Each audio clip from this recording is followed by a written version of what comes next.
Hi vlog! Welcome to my guys! So, for today's video, itutur ko kayo ngayon sa aking humble house. So, tara! So, ito ang kitchen ko guys.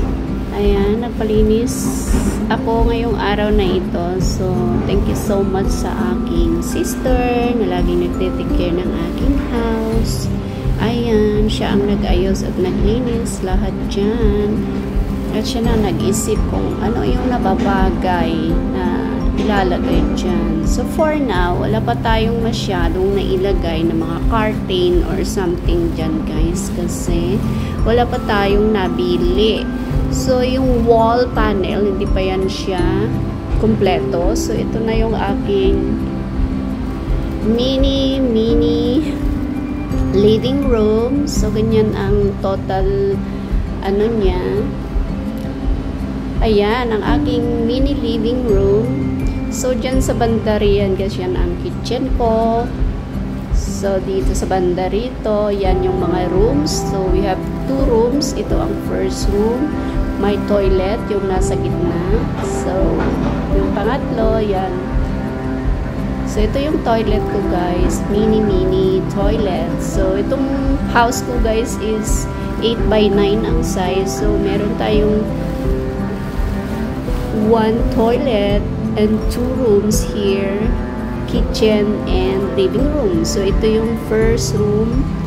Ayan, kagagawa lang yung mga cupboard ko, guys. So, wala pa siya masyadong ano dyan, mga damit-damit. So, yun yung mga luma-luma naming mga gamit.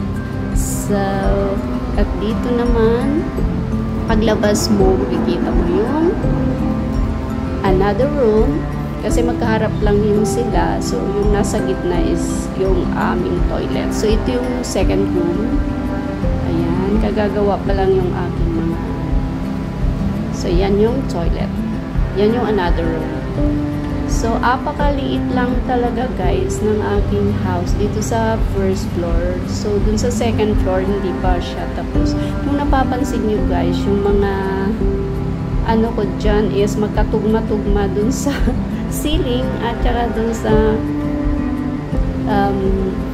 tiles. So, gustong-gusto ko yung eyes ko hindi masyadong magulo pag tumitingin ako. So, yun yung mga damit-damit na. Meron ng mga damit-damit dyan. And here we go. Hindi pa masyadong yan yung mga gamit namin. Siya nga pala guys, nagpadala ako ng 3 ceiling fan with remote control. So, ipaglalagay natin dyan sa may sala. Tapos, ibibigay ko kay father yung isa. So, yun. Here we go. Thank you so much, guys, for watching. I hope to see you again to my next vlog. Babus! Have a blessed day. Ingat!